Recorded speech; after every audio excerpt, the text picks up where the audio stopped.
Ladies and gentlemen, it's 3 o'clock. I'd like to move forward and introduce our special guest today, Matt Reisinger from Build.com. And Matt, I can't tell you how excited I am to have you here today. Thank you, Ken. Appreciate you having me. Ken, we're talking fresh air today, aren't we? We're going to talk ventilation. So I see some nerds that are excited about ventilation in the audience here, especially Curtis, of course. Yeah.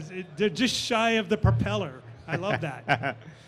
They're all here to talk building science, Ken, so we got to give them some really nerdy data. Yeah. We got to talk CFMs, we got to talk fresh air, we got to talk systems. So before we go forward, let's look back. Okay, I like it. Tell me about, as a builder, you've been building for like 20 years plus, if not more, obviously, but tell me about your journey with ventilation and what that's looked like from the time you've started until today, quite frankly.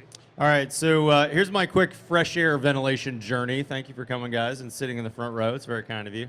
I've been building for 30 years now. I got my first 10 years in the business working with a production builder. And I guarantee you, in my 10 years working with those different production builders, the fresh air strategy was never something we thought about at those houses, right? We said houses need to breathe.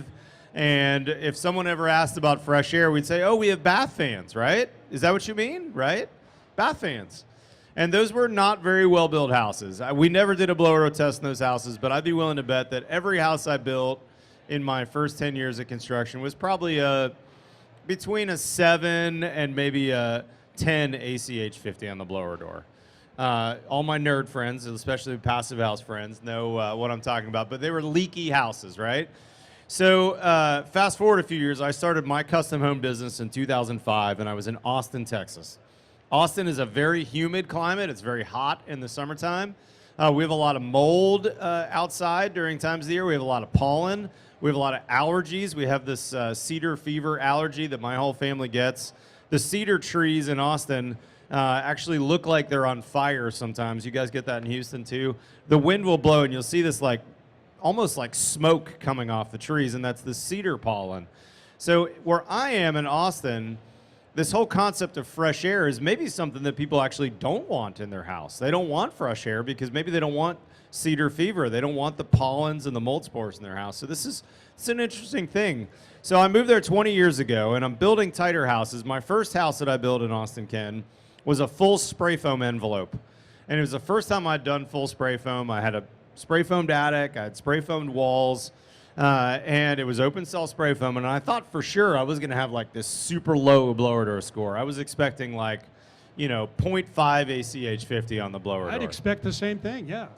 My blower door on that house was like 2.2 ACH50 or 2.5, somewhere in that range. Which was good, but that's not what I would expect. All right, it was fine, but this is no dig to the spray foam industry, but 20 years ago, I felt like they were telling us, oh, you just need to use spray foam and it will solve all of life's problems.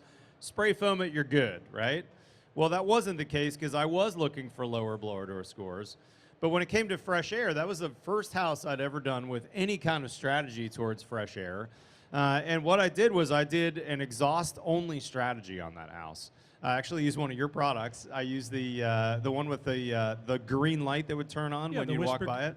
To explain an exhaust-only strategy, there's 3 ways to get ventilation in your house. You can do an exhaust-only, you can do a supply-only, and you can do a balance, which is a mix of exhaust and supply. An exhaust-only is where you take a continuous run exhaust fan or bath fan, and you turn it on at whatever value your house requires, and that depressurizes that space, and then air, doesn't like a vacuum. So if I depressurize that, air will migrate in from other spaces, cracks and crevices, under doors, through doors, floor up. So that's the exhaust strategy that Matt's referring to. So we did exhaust only on that very first house 20 years ago. And it didn't take me long to realize, I really don't like the idea of not really knowing the pathway that the fresh air is coming. Like, where is the air coming from? Is it coming underneath my bottom plate? Is it coming around my windows and doors? Is it backdrafting through a damper, let's say, on my kitchen hood exhaust? Is it backdrafting down the fireplace flue, right, Ken? So, funny story, I had a rental house, 2-story rental house, and we were painting it, so they put this screen across the entire lower floor. This was the old car decking material. So I go in the morning, and the visqueen was 4.5 feet high off the floor. that house was drawing air through the floor from under the house, of all places, through the floor, trying to go up to the ceiling. So no, that's one of the challenges with an exhaust only. I don't know where the air comes from. One of the other challenges on that particular house, this is not to, I don't think any of the manufacturers around in this particular area sell these, but everybody familiar with the gas metal fireplace boxes? Either wood burning or gas burning. Those things are crazy leaky. I did a blower door test where we used some smoke to try and figure out, like, where's all this leakage coming from? I really expected this number to be lower. And Sean Harris, if you know who he is, he's been in a bunch of my videos. He's my local rater, does all my blower door tests. He's like, hey, let's throw some theatrical fog on this, and we'll be able to see where things are fogging by pressurizing the house and seeing the fog come outside.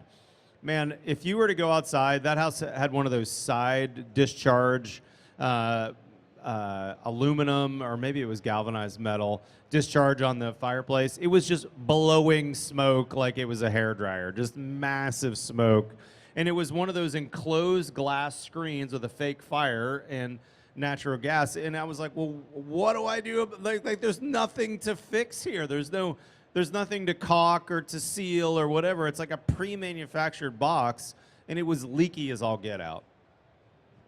Yeah, I can't fix that. All right, you can't fix that. Let's move on. Fix that. So that's an exhaust-only strategy, and when we do an exhaust-only strategy, we're basically hoping that we bring air in, and we're not quite sure where that air is coming from. That's a really basic strategy. You can meet code with that strategy, but I would tell you it's not a great strategy. Moving up from that strategy is a strategy where you bring in fresh air through the return side of your furnace. One of Panasonic's competitors makes a automatic damper set to a timer that you can put that says, hey, every hour for 10 minutes, I want you to open this damper on this 8-inch duct, and then it'll turn your furnace fan on, and your furnace fan circulates, and in theory, that air will come in from the outside and then circulate through the house. I didn't love that strategy, though, without an exhaust-only fan going, because I still felt like, well, what's the depressurization? This isn't a balanced strategy. This is just a hope and a prayer. It's like opening your window up a crack and getting ventilation. That can work, yes. If there's wind out, you're going to get lots of ventilation. If there's no wind, you're not going to get any ventilation. Right, that's one of the biggest misnomers, is that if you open a window, you're getting ventilation. Unfortunately, air only moves if there's a pressure difference from inside to outside, right? We have to count on that. Wind is literally a high pressure system driving air to a low pressure system.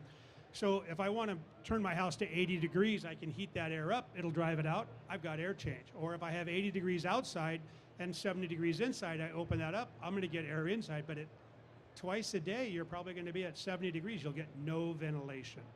So, and how often do we want ventilation? 24/7, 365 is I what want we it want. Whenever I'm breathing, I want ventilation, right? So I've moved, Ken, over the years. Now it's a standard for us to do an energy recovery ventilator, an ERV. You have some of your ERVs on the wall. There's lots of other manufacturers. This is not a new product category. But let me give you the analogy that I use to sell ERVs with clients. Like if you're selling an ERV to a client who says, oh, down the street they don't use ERVs, you know, why am I going to spend X dollars more on this when that builder down the street says you don't need it? That's a waste of money. A couple analogies I like I've gotten from my buddy Steve Basic. First, let's start with an air tightness analogy. And I really like this one. This means a lot for us Texas builders. If you bought a car from the dealer and you had a window on that car that would go up almost all the way, but it would leave a crack open, like a 1-inch crack, and you're parked in your driveway in the shade and it's 75 degrees out, it's probably a pretty comfortable place to sit and have a conference call. Well, what happens if it's 100 degrees out and you're parked in the driveway? Is the crack in your window enough for you to feel comfortable in that car? Probably not. Well, what happens when you take that car now onto the highway and you have that window that won't go all the way up? Well, now all of a sudden it's going to be noisy in there.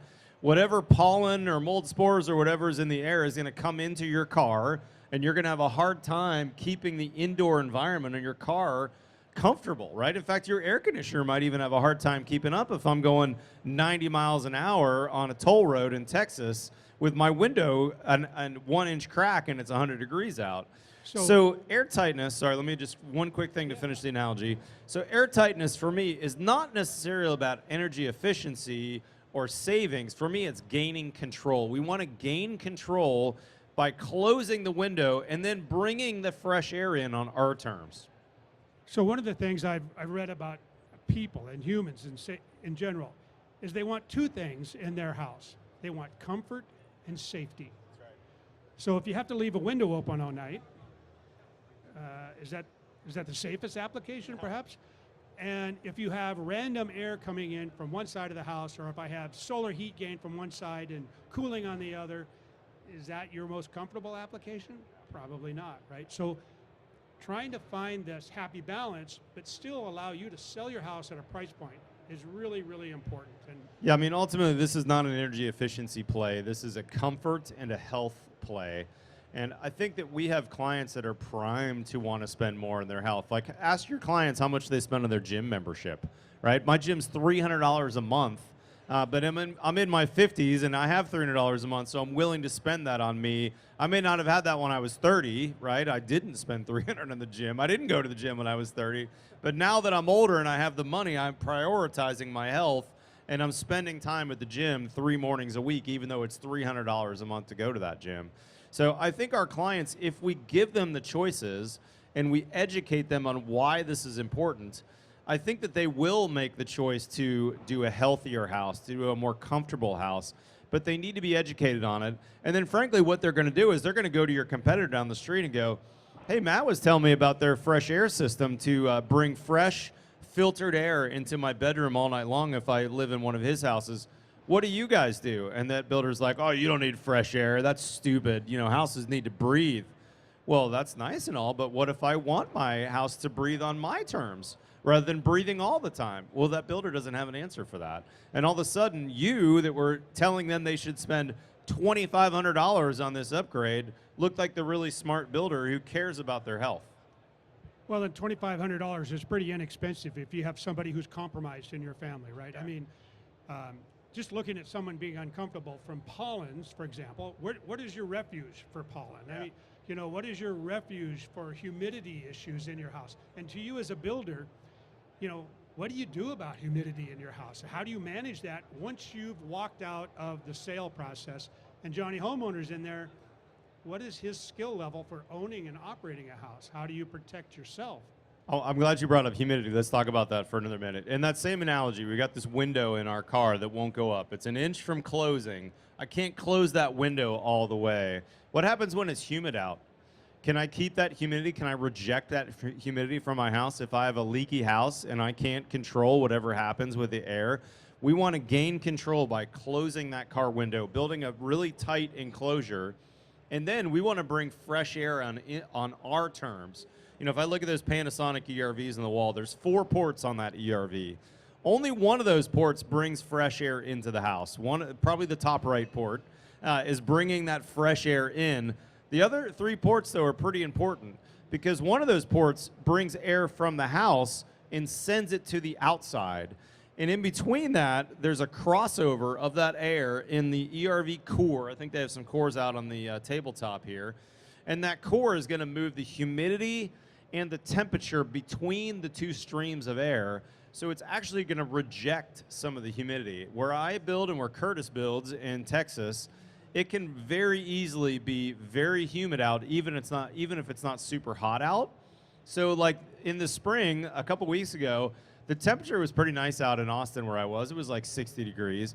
And I opened the window for a couple hours thinking, oh, I'll leave the windows open overnight. My wife was like, what are you doing? It's like 80% humidity out there. It's super uncomfortable in here because you left the windows open. I lost control of the house, and now it would take me several hours to get that control back even after I close that window because I got to run my dehumidifier.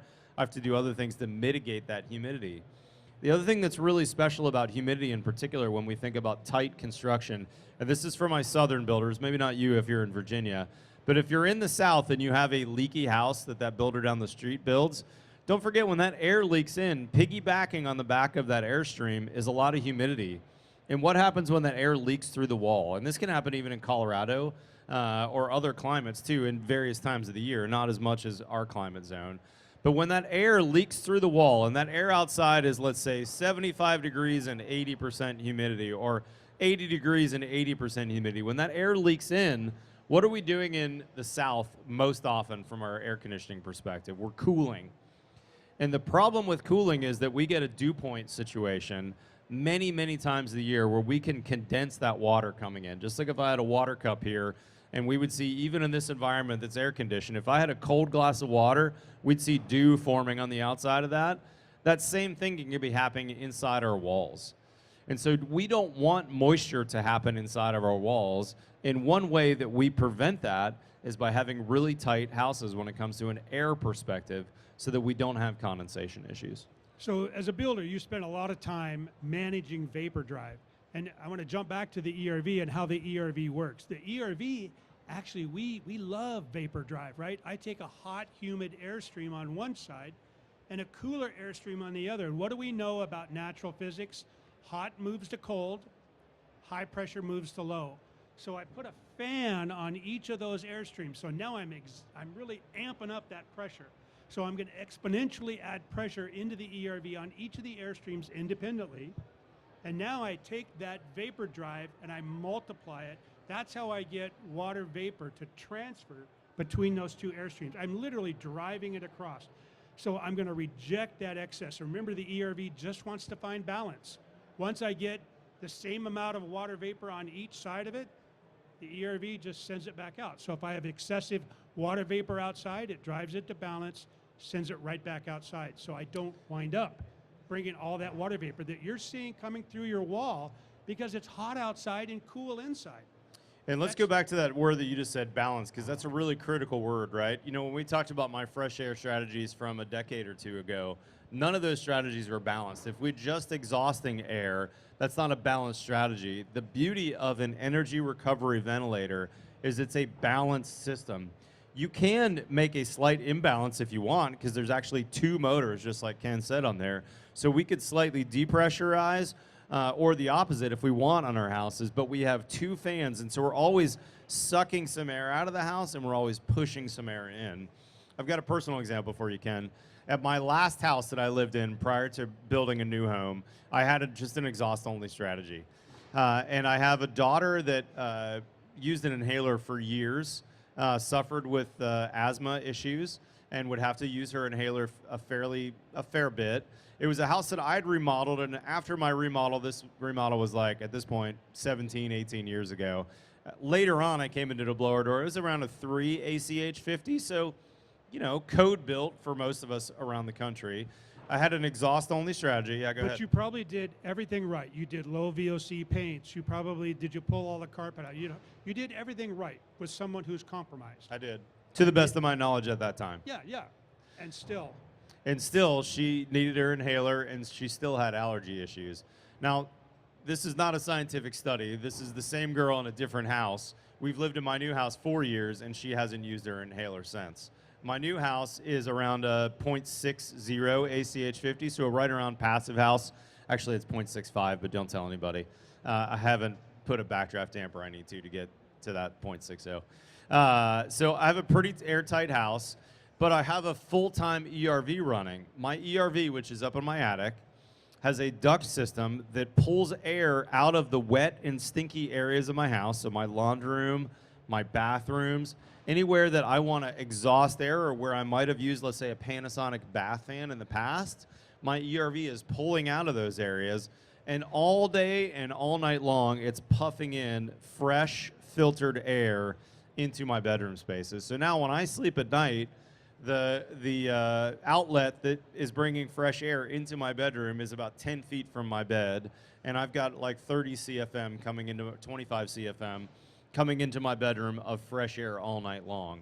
But it's not just any fresh air, it's filtered fresh air, because I actually have two filters on mine. I put a pre-filter on mine. If you're in any area that's kind of dirty, you might consider putting a pre-filter in. Your Panasonic's gonna have a MERV 13, which is great, but if you're in a real dirty zone like I am, I actually have a highway not too far from where I live. I realized I have a lot of brake ducts and probably diesel fumes or whatever, nasty stuff in the air. My filter that I had that was the smaller MERV 13 was getting clogged. So what I did was I put a pre-filter in. I put like a big April Air 20 by 24 MERV 10, one of those big fat filters, and a huge filter box, even though it's only an 8-inch duct coming in. I put that as a pre-filter before my ERV. So now that's getting rid of most of the nastiness. And then my MERV 13 filter, I only have to look at every 6 months or so. Before, I would have needed to change it every 60 days. Yeah, I'm a huge advocate of putting in an inline filter box on your fresh air strategies. And here in Texas, you have pollens and a lot of big rock, we call big rock stuff. But all across America, what you're seeing now is wildfire issues, right? One of the things that we can do with a larger pre-filter box is that you can go get specific filters like HEPA filters, carbon filters that will actually change the chemistry in a wildfire smoke output so that it's a far better application. And quite frankly, it doesn't hurt the performance of the ERV. When you get that bigger filter in there, the static pressure is negligible to the ERV. So the ERV doesn't care. It just, basically, it's all about people. We care about the people. And I will tell you that the ERV is an IAQ strategy. Exhaust fans are moisture strategies, right? If you have a bath, and I'm a long time guy where I put an exhaust fan in the bathroom because I think high moisture load should go out of the house. I don't want to, in a cold climate, if I put a high moisture load in the bathroom and I turn the ERV on, it's going to re-entrain that back into the house. I'm going to lift the moisture. Not a problem, just not necessarily my friend. But I would go exhaust only out of the bathroom for the moisture load, and then we do ERV for the IAQ because the ERV is for people. And that's a big, big deal. Let me talk for a minute, Ken, on a couple things that have surprised me about living with an ERV at my house. So I told you earlier, I have a very, if you're just walking in, we're talking about my personal build. I built a house 4 years ago. I moved in. Very tight, new construction. I have an ERV that's running 24/7. The couple things that surprised me, I mentioned this already, the filtration, I was shocked by how quickly the filters got clogged. That pre-filter's made a huge difference. I actually retrofitted a pre-filter. It wasn't there originally. I just was shocked by how dirty I was getting, and Sean Harris was the one that clued me into, you know, you only live a few hundred yards from the highway. So that was one shocking thing. I actually, when I first moved in, had mine set to the ASHRAE 62.2 standard for number of CFMs. And I thought mentally, well, if more is good, even more is better. So I forget the exact math, but let's say I live in about a 3,000 square foot house. I think my ERV was set for like 150 CFM runtime all the time. And I found that it was too much ventilation, and here's how I knew it. My humidity in my house was actually rising, and I noticed both of my dehumidifiers were kicking on more than I expected. And ultimately, I was over-ventilating my house. So twice now, I've kicked down my CFM to a lower amount. First, I went to the ASHRAE 62.2 standard for my house, which I think was 90 maybe, something like that, 90 CFM. And I noticed that I had less humidity issues at 90. And then recently, I kicked it down to 60. Now, my daughter's gone to college now this past fall. I have one less person in the house. And so at 60 CFM in a very tight house, I have noticed no difference in my sleep. I think it's not so much higher is better when it comes to CFM. It's continuous and filtered makes all the difference. I would agree 100%. And that filter is important. And we have our project in Houston, and one of the things that we're finding, so historically we've always recommended that you check your filter every 90 days. Well, we would check the filter at 90 days and oh my God, it was black, right? All the pollen that you're talking about mixed with hot, humid air, that was a terrarium occurring in there. So we cycled it back to 60 days. Okay, let's look at the filter every 60 days. In 60 days, it was black. In 30 days, it was black. So what happens is we're really sensitive to your geology, right? To your geography, I should say. At my house, I'm in the Northwest. I have fir trees. My pollen is yellow. I have yellow cake mix everywhere. But it's the same thing. I have air scrubbers in my house just to manage all of that stuff that comes in. And as humans, it's always amazing to me to recognize how much stuff is being fired into the house and not just with the ERV. The ERV is in a protection mode, Yeah. but without it, it's coming in. And let really me is a big piggyback deal. on that real quick and say it's really important for us to tell our homeowners that maintenance is going to be a part of your new home. You know, if someone's like, oh, I want a maintenance-free home, tell them the only way to do that is to pay someone to come and maintain it for you, because there's no such thing. Your Add money. ERV is going to have a filter that needs changed. Your dehumidifier is going to have a filter that needs changed. Your AC system, probably less of a filter change in terms of duration, but that still needs maintained. And your house in general needs maintenance. So there is no such thing as a maintenance-free house.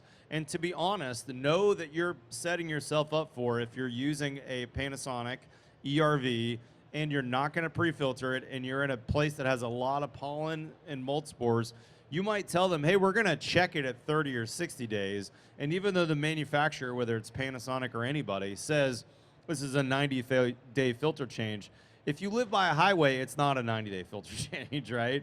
Everything's very specific to where you build and what you do. And that maintenance is really important. I would tell you, after living in this house for 4 years, I get great sleep in that house. I did not sleep well in my hotel room last night. It's totally different from an air quality perspective, from a comfort perspective, even from a temperature and humidity perspective than my house when I'm at home. So I get the best sleep ever in my house. And my new house has been an absolute pleasure to live in compared to my last house. Matt, we're getting close to the end here. I would like to offer up some questions from the audience, you guys. We have Matt here for just another couple of minutes. If there anything that you want to throw at Anybody us? have a nerdy HVAC question? Wait, yeah, go they're for it. What you everywhere all got? of a sudden. Shout it out, and we'll repeat the question. Okay. What about building a smaller home, like a casita? What would you do to control indoor air quality and have a comfortable home? You know, as a matter of fact, Panasonic makes some great all-in-one ERVs that are ceiling mounted, and one of them is right there. Ken, give us the model numbers So on that's those. our Whisper Comfort 60, and that ERV by itself, I think, outsells all of our other ERVs combined, because that's our multifamily monster, I call it.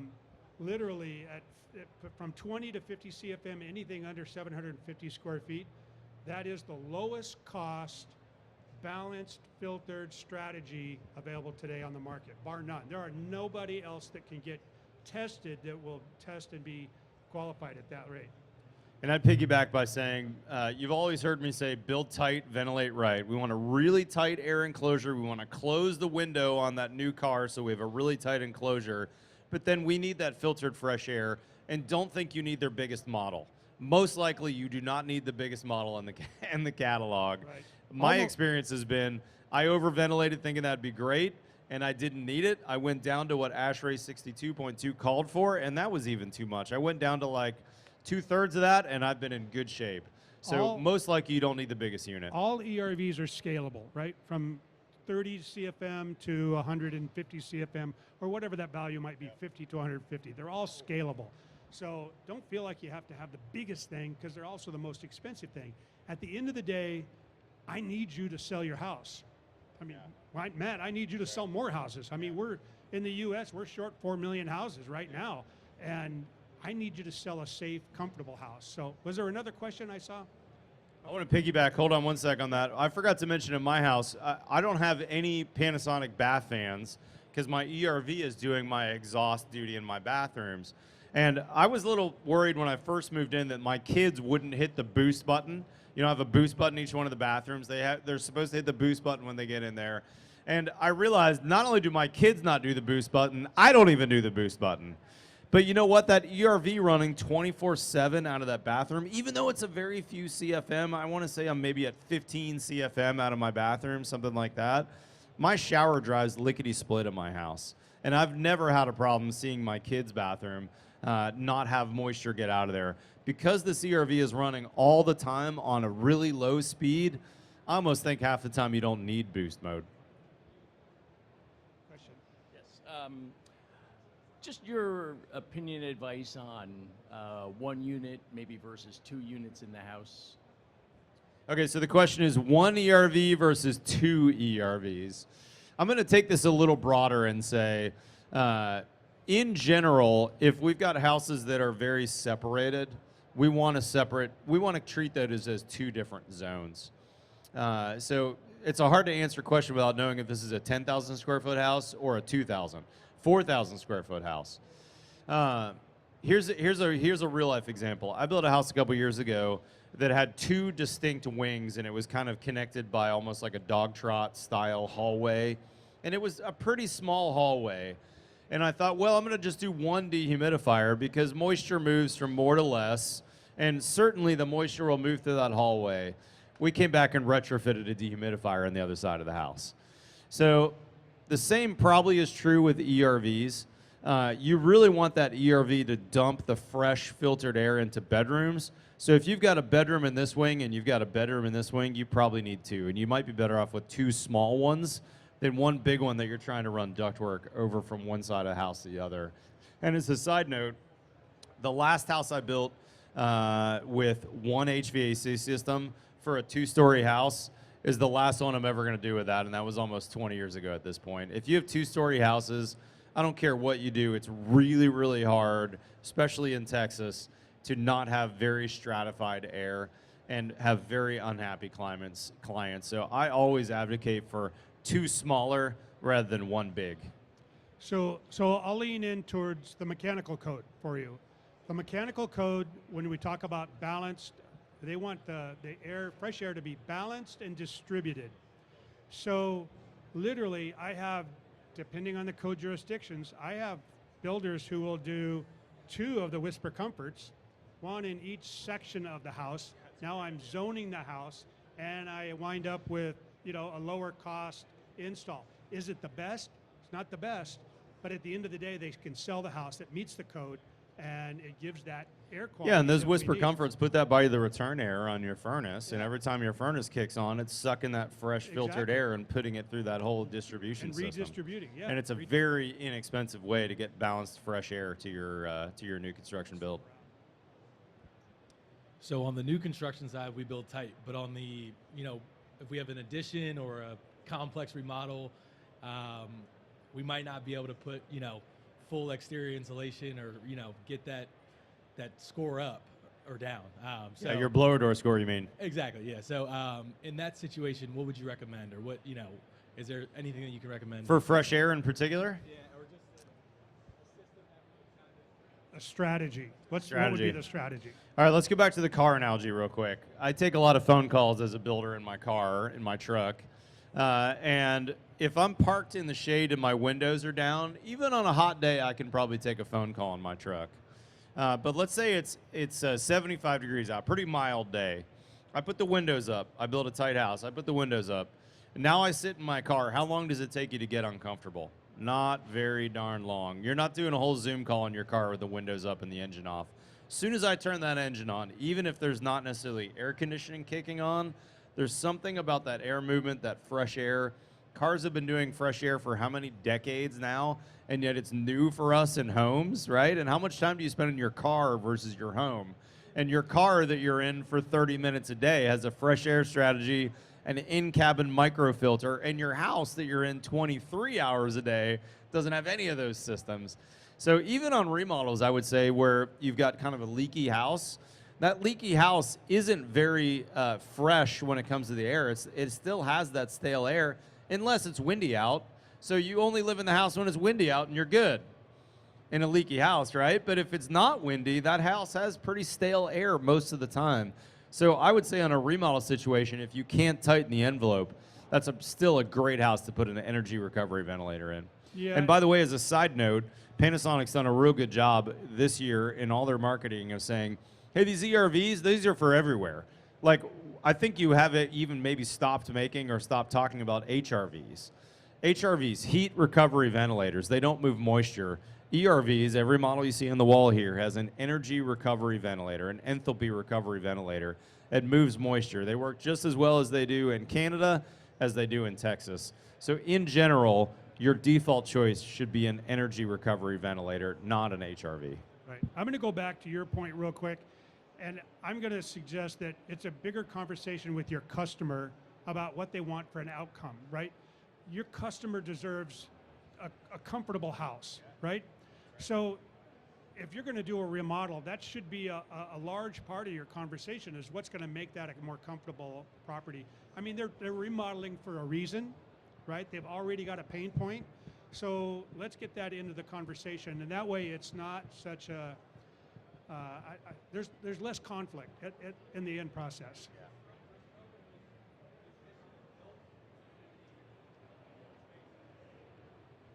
I'll tell you what, hey, Go talk to Aero Barrier. They can hook you up on that old house. there are all sorts of strategies for that, you bet, right? Yeah. Aero Barrier has been one of my favorite as well. Yeah. Matt, we're out of time. Dude. Thank you, Ken, for having me. Thank you, man. Ken, I appreciate it. think I'm hanging out here till 4 o'clock. So So Matt's here. We can get. I'm going to pimp him out. He'll take pictures with every. I don't like the analogy, but yes, I am hanging out, and you won't need to pay me. Just talk to my guy right here. Yeah, all good. Thank you guys all for coming. Come on and hanging over. with us. Thanks, everybody.